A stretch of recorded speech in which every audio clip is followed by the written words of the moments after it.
To talk ladies and today is February the 17th, 2021. We got some Impact Wrestling to talk about because, ladies and gentlemen, we got some debuts from New Japan Pro Wrestling superstars. I don't think they actually have like a contract in Impact Wrestling. They're just doing what AEW does. Have a whole bunch of different companies wrestle on their shows, just like they do on NWA, Impact Wrestling Superstars, and New Japan as well with Kenta. So, I think that's what Impact Wrestling is doing as well. Because they had AEW guys fighting Impact Wrestling pay-per-views before, just like they had Private Party, they had Kenny Omega. Now they're going to have New Japan. Have they ever done this? Like, have a free bird forbidden door? I think that's what they call it, right? A forbidden door for a whole bunch of... I think they did it like in 2006. Because I remember AAA was in there before. They had some AAA guys. Yeah, I think they done it before. But back in the day, yeah, I remember that time. They had the Super X Cup. Not just having their superstars. They had other people. And they have countries doing it. They had Canada, my country, and they got USA and Mexico and all that, so Japan. So, yeah, that's pretty cool. Now they're not doing that.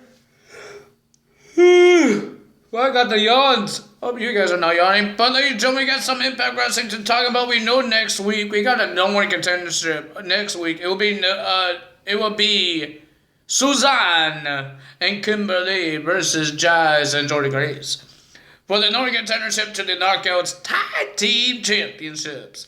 And then, ladies and gentlemen, we heard Deaner Wanza and Jake something in a tables match. So that's going to happen next week. And they got a 6-man tag team match. Whoever wins the 6-man tag team, they will have a triple threat next week. And whoever wins that triple threat match, they will get a shot at the X Division Championship. We got Willie Mack, Trey Miguel, and Josh Alexander teaming up to versus Ace Austin, Black Torres, and I forgot the other guy.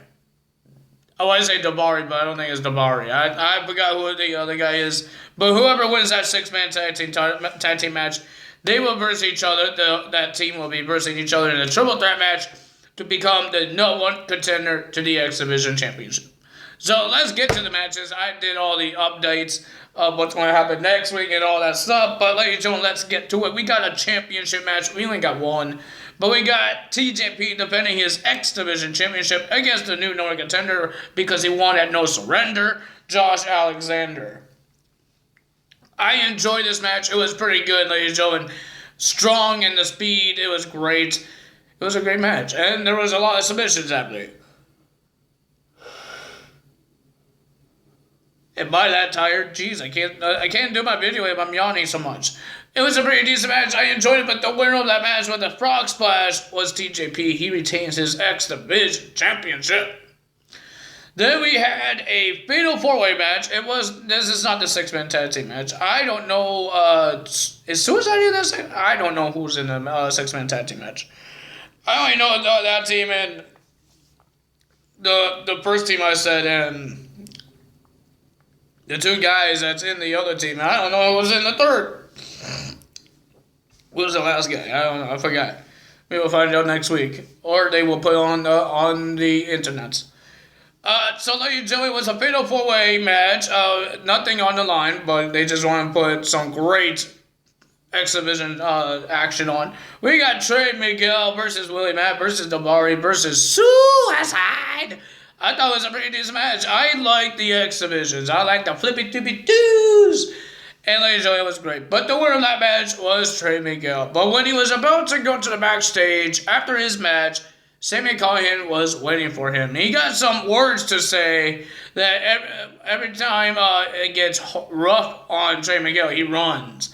But he could have a successful win here tonight, or last night, because there was nothing on the line. There was something on the line at No Surrender, and it was tough. And if he loses, he will walk away. That's what Sami Callihan says. Because Sami says, Trey Miguel has no passion. Trey Miguel got upset. He walked away. I think that's what Sami Callihan is thinking. What he just said. Well, if Hernandez got paid up front and for a no surrender win, and now he gets paid again, but he wants the rest because Brian Myers will give him money to end Matt Cardona. So there's a match between Matt Cardona versus Hernandez. If Hernandez wants the rest of his money, he has to beat Cardona. And it was a pretty decent match, pretty good, but Matt Cardona gets the win. And Brian Myers not happy about it. And then Matt Cardona has some words to say, all these stuff, and he's been in wrestling for a whole bunch of years, and Brian Myers came back and says that this is bullcrap and all that stuff, and then Hernandez and Brian Myers attacked Matt Cardona until he got saved by Eddie Edwards. And ladies and gentlemen, that's the end of that. Then we had the New Japan Pro Wrestling guys, Juice Robinson and David Finlay Jr. Will be versing the returning of Reno Scum. Why they're not wearing pants? I did not want to see... Is that Adam Thorstorm? I forgot his name. I don't want to see him in his underwear. That's a big man in underwear. Please put some pants on. But I thought it was a pretty decent match. I haven't seen these guys as a tag team because I don't watch New Japan Pro Wrestling because it's not in English. I don't know what it means. So if their commentary says some words, I want to know why is this match happening? It's like ECW, but ECW was way worse because people interfere anytime and then they get a match. That was dumb. I didn't like that ECW. The 1990s ECW I didn't like, but 2006 and 2009 I was okay with because when they said there's going to be a match, there was actually a match. Not somebody interfere and then they randomly get a match. That's stupid. But I thought these guys are pretty good.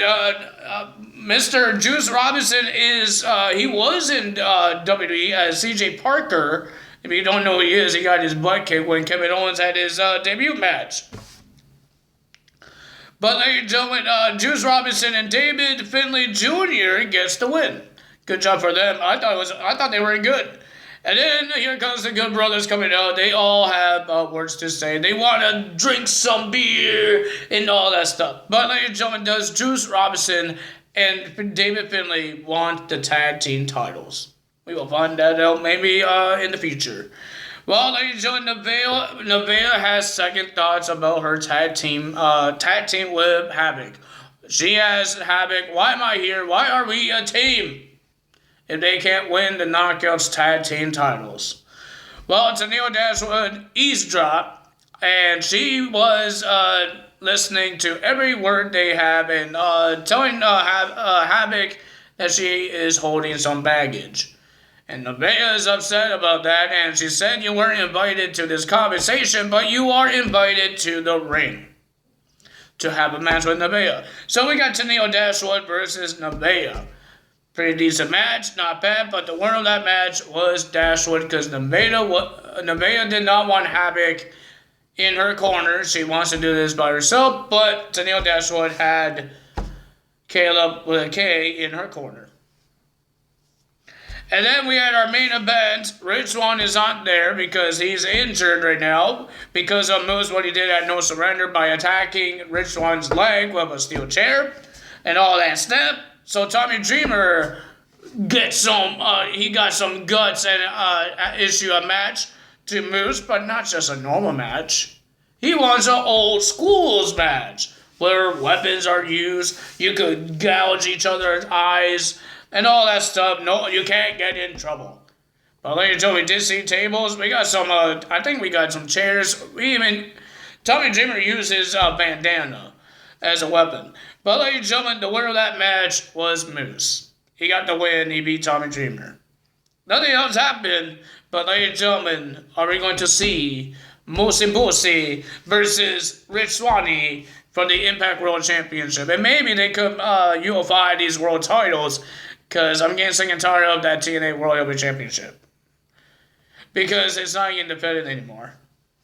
Because the whole, during the pandemic, before everything was okay and people are making the returns, the Impact World Championship was not getting defended, and Tessa Blanchard got released from Impact Wrestling. That's why, because she didn't want to show up during the pandemic.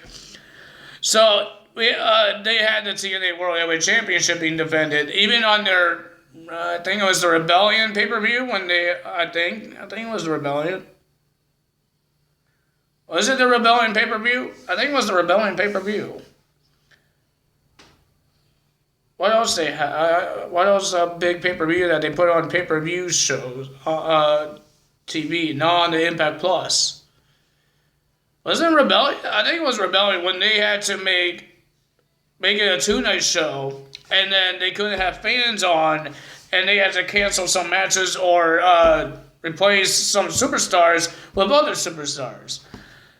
And then they had the TNA World Heavyweight Championship in the Triple Threat match. And then they start putting that title on the line. And then now we got a new Impact World Champion. Now he's defending his title. And Moose is not defending his title. What's the point of this title? I don't like this title. I don't like it when it's white. Why does it have to be white? I like the black strap. Like, when they had it a long time ago, back in the days, it was better with black strap. Why is it white? I didn't like when WWE had their whites with the Women's Championship, but I think it would be a little better because they have a little red and a little blue in the Women's Championships. But I think the Women's Tag Team titles would be better with black. But maybe it will be make more understandable if they just make the Women's Championship look like the WWE title. But I don't think they want to do that, because they already had the Universal title look like the WWE title, and they put it with different colors. So yeah, it makes more sense, I guess. I wish they keep the. No, they can't do that with the tag team titles either, because one of them could be black, just like the WWE title. I don't know. Now we're just talking about WWE's bad taste of belt straps. But ladies and gentlemen, if you guys enjoyed this video, hit the like button, leave a comment below, hit that subscribe button, hit that notification bell, and I will see you guys tonight for AEW. Ladies and gentlemen, we're going to find out what's going on here on AEW with Sammy Guevara quitting the Inner Circle. We had two people in NXT and on AEW. Adam Cole took himself out of the Undisputed Era, and Sammy Guevara is out of Inner Circle, so that's interesting. But I had to watch one of them. So we're going to watch AEW and find out what's going on with. Is this a planned thing that they could just beat up MJF and kick him out and keep Sammy in? Or Sammy's turning face? Is he turning a good guy now? We will find out. Ladies and gentlemen, like I said, that's all for me today. Tyler is out. See you guys tonight. Bye.